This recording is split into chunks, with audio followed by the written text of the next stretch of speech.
Saudi अरब, Jordan और UAE ये वो तीन देश हैं जिन्होंने इजराइल की जंग लड़ने में उस समय मदद की जो बाजी पलटने का हथियार बनी। अप्रैल में जब ईरान ने इजराइल पर मिसाइल हमले किए तो जॉर्डन ही इकलौता देश था जिसने खुलकर इजराइल की मदद की बात कबूल की। जॉर्डन का ये कदम ईरान से दुश्मनी मोल लेने जैसा था और ये पहला मौका नहीं था जब जॉर्डन ने इजराइल की मदद की। इससे पहले भी शांत रहकर जॉर्डन मदद करता रहा। इजराइल की मदद करने में ये देश अकेला नहीं था, इसमें सऊदी अरब और यूएई भी शामिल था। इन देशों ने ईरान के बारे में खुफिया जानकारियां इजराइल तक पहुंचाई, जो ईरान के हमलों को नाकाम करने में मददगार साबित हुई। और फिर सऊदी अरब ने अपना रुख साफ किया था और कहा था कि वो ईरान के हमले के खिलाफ है और इजराइल के साथ है। लेकिन कहानी अब पलट गई है। दरअसल 1 साल पहले सऊदी अरब इजराइल को मान्यता देने की तैयारी कर रहा था, जिससे मिडिल ईस्ट की स्थिति में बड़ा बदलाव आने की उम्मीद थी और माना जा रहा था कि इससे ईरान की मदद करने वाले संगठन अलग थलग हो जाएंगे। लेकिन अब कहा जा रहा है कि अगर सऊदी अरब इजराइल के साथ समझौता करता है तो फिलिस्तीन का मुद्दा पीछे छूट जाएगा। लेकिन इजराइल हमास संघर्ष और हमास नेता याह्या सिनवार की हत्या के बाद ये समझौता ठंडा पड़ गया है। अब सऊदी अरब अपने कट्टर दुश्मन ईरान के साथ संबंध बेहतर करता नजर आ रहा है। सऊदी अरब का ये कहना है कि जब तक इजराइल फिलिस्तीन के राज्य को मान्यता नहीं देता तब तक उसके साथ कोई डिप्लोमेटिक समझौता नहीं होगा। और ये बदलाव इस वक्त काफी अहम माना जा रहा है।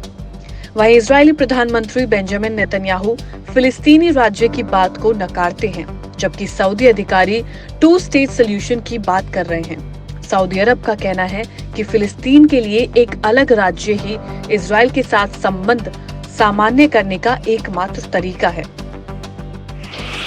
सऊदी अरब ने क्यों बदल लिया अपना रुख?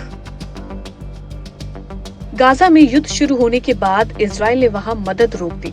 इस युद्ध में हजारों लोग मारे गए, जिनमें ज्यादातर बच्चे और महिलाएं थीं। इस वजह से सऊदी अरब के लिए फिलिस्तीनी राज्य का मुद्दा नजरअंदाज करना मुश्किल हो गया। सऊदी अरब के बिजनेसमैन और क्राउन प्रिंस मोहम्मद बिन सलमान के प्रोजेक्ट नियोम के सलाहकार अली शिहाबी कहते हैं कि गाजा में हो रही घटनाओं ने इजराइल के साथ समझौते को असर पहुंचाया है। सऊदी अरब देख रहा है कि गाजा की हालत ऐसी है कि इजराइल के साथ संबंध बनाना ठीक नहीं है। उन्होंने कहा कि जब तक इजराइल अपना रुख नहीं बदलता है और फिलिस्तीनी राज्य का सम्मान नहीं करता है, सऊदी अरब इजराइल के साथ कोई भी डिप्लोमेटिक संबंध नहीं बनाएगा। सऊदी अरब के क्राउन प्रिंस फिलिस्तीन के साथ।